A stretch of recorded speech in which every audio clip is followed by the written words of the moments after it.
People have inhabited this region for millennia, leaving behind artifacts awaiting rediscovery thousands of years later. When we examine these documents, they come to life in a profoundly factual manner. The more we excavate, the more certain we become about the accuracy of these ancient testaments. There's a reason we continue to discuss them today.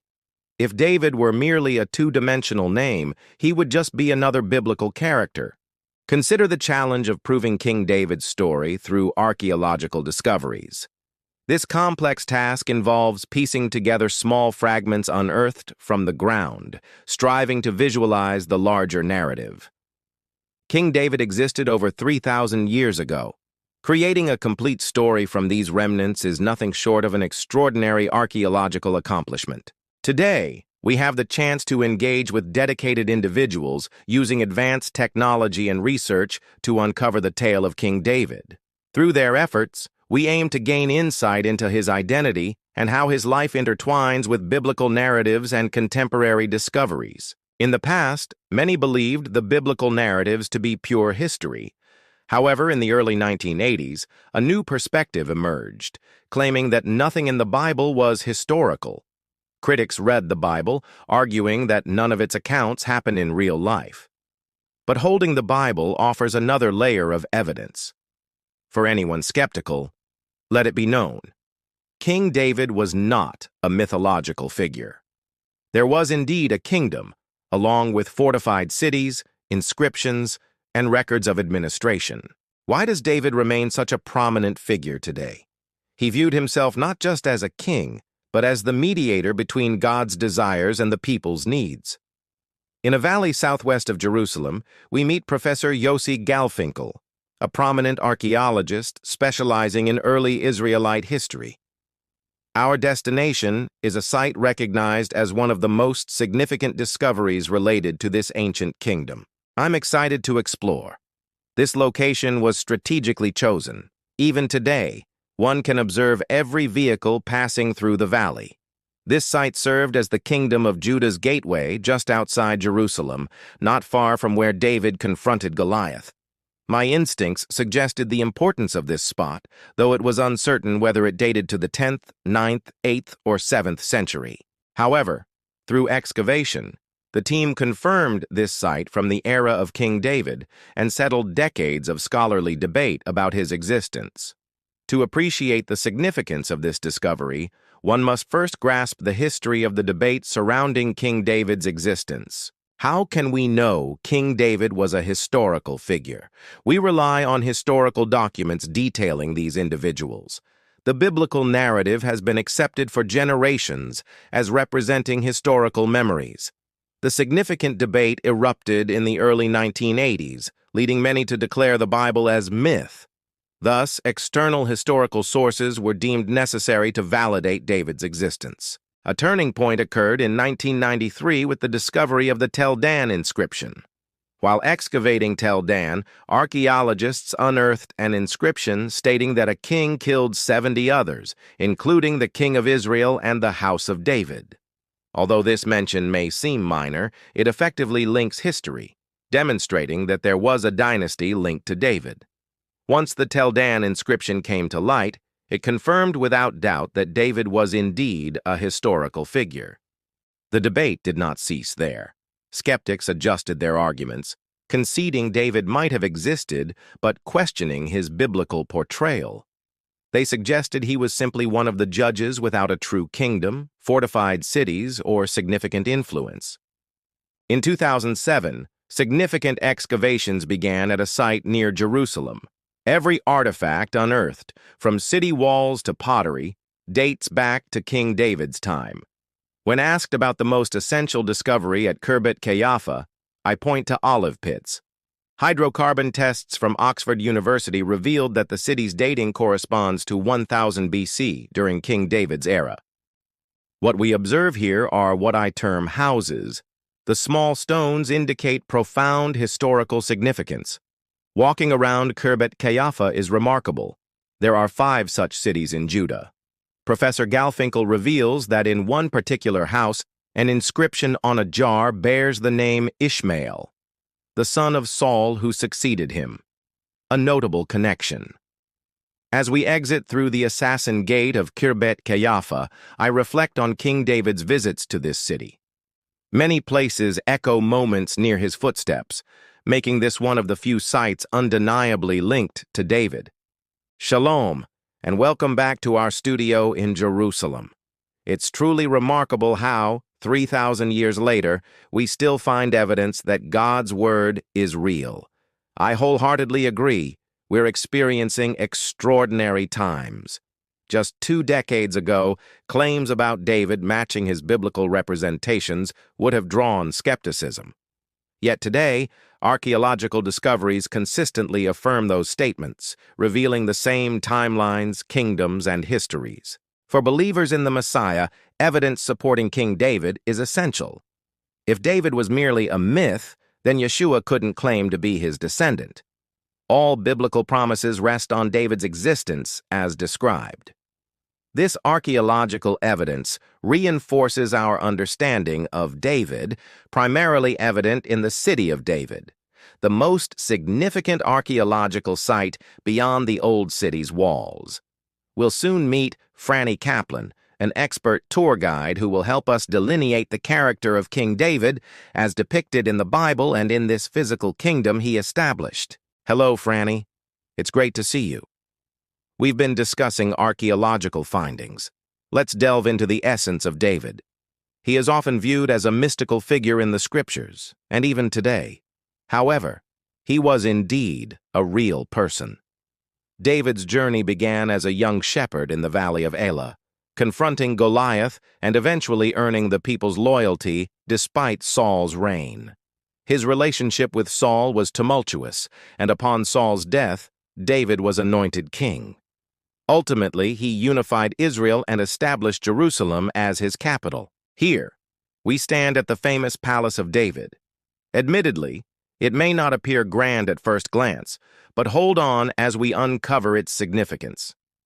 The city of David is ideal for discussing King David, as it's where he spent notable years and founded his kingdom. This historical site has thrived for over 150 years, encompassing not only King David's narrative, but also that of subsequent kings. Here, in the city of David, we gather perspective on significant biblical events, including David's accomplishments. He wrote many psalms here, considering the breathtaking views of Jerusalem and its surrounding hills. David famously described Jerusalem's mountains as God's protection around his people. Standing here, one wonders if he penned those words in this very spot. His journey to conquer this Jebusite city began here when he built his palace, a reference made even in his death as he was buried in the city of David. Previously, people thought Jerusalem equated to the Old City, with the Temple Mount at its heart.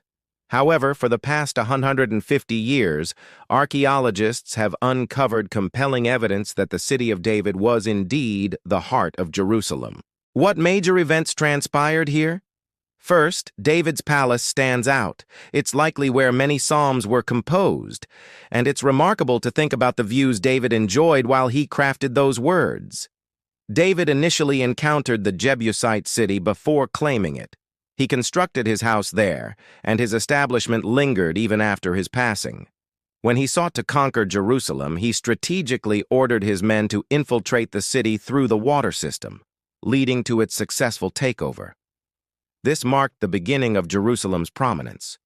We see both sides of David's character, his flaws and his strengths. Following his sin with Bathsheba, he didn't shy away from accountability or the consequences that followed.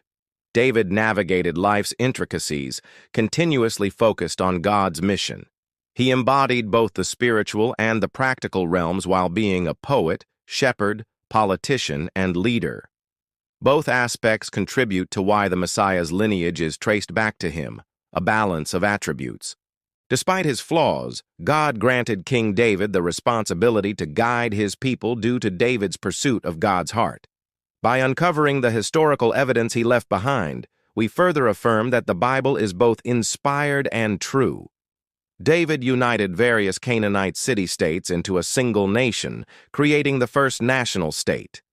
His legacy transcends time, whether through the physical city he established or the impactful writings we still treasure today.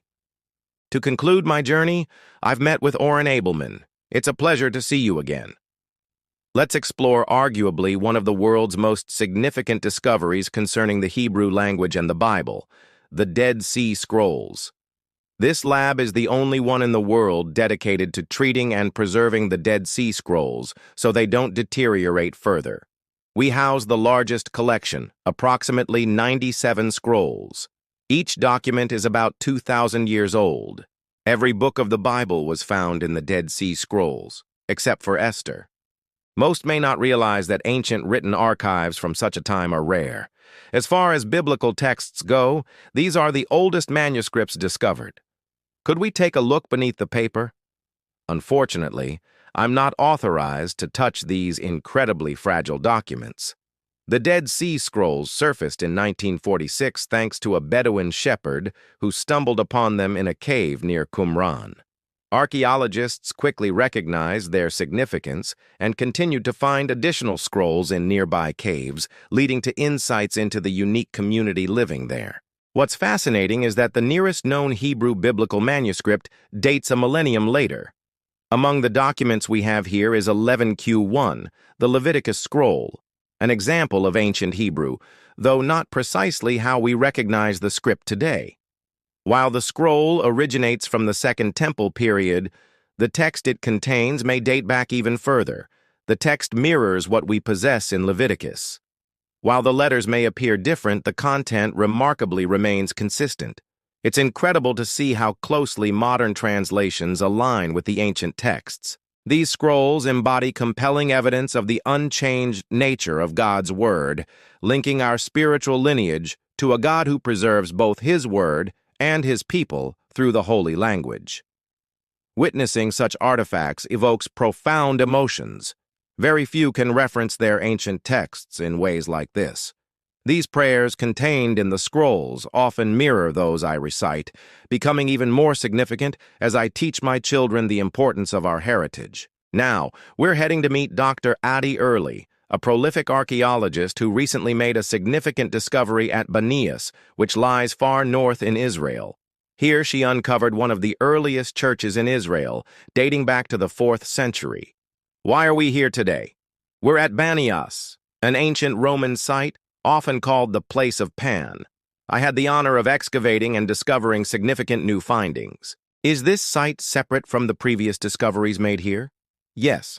Although some areas were previously uncovered, much remained. What we're observing now lay concealed beneath the surface while countless people traversed above, unaware of its presence. This area served as an open courtyard dedicated to Pan. Its transformation into a church was surprising and unexpected. You mentioned a doorway. What exactly was it? This doorway marks the passage from one side to another.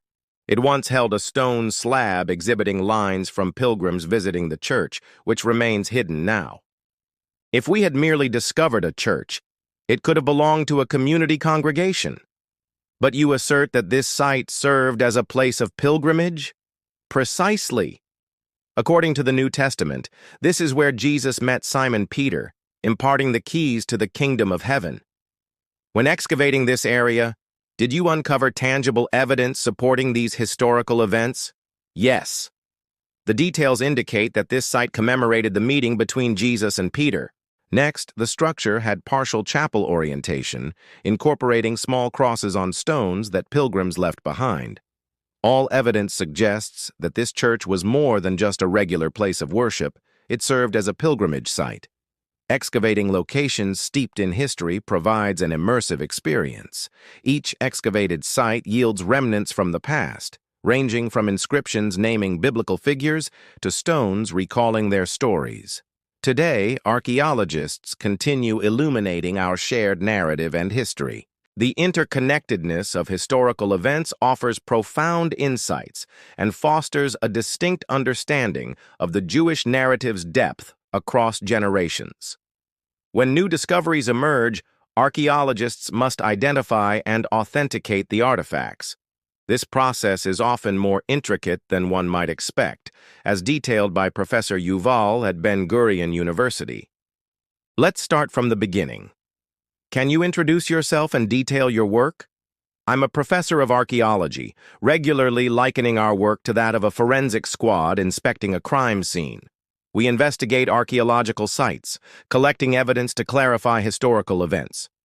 Is your role focused primarily on providing context and data about the unearthed artifacts? Yes, indeed. Once an artifact is identified and authenticated, it can establish physical evidence linking biblical stories to actual individuals. How long does it typically take to analyze a sample before reaching a conclusion regarding its significance? Upon examination, we can interpret findings almost instantly, though more intricate cases may require days. Bulai are remarkably important archaeological findings appearing across various locations in Israel, sometimes in unexpected contexts. Let's head to the lab. This is where we conduct the essential work. Yes, part of it. So, what happens next? A bula was discovered in a Bedouin market. A dealer sold it for 10 shekels, initially assumed to be a replica. However, after further examination, its authenticity was suggested, leading it to me for analysis. Let me show you what the bula looks like under a microscope. Proper excavations provide context regarding the time and location of findings. In this case, however, the object lacked both. Thus, we meticulously examine both time and space concerning it. It's possible this could be the oldest epigraphic bula found in the region. We assess the type of clay and its composition to determine its origin. The findings indicate a connection to Tel Megiddo, alongside a king's name from the Kingdom of Israel. Yes, stating that the bula belonged to the King of Israel seems significant.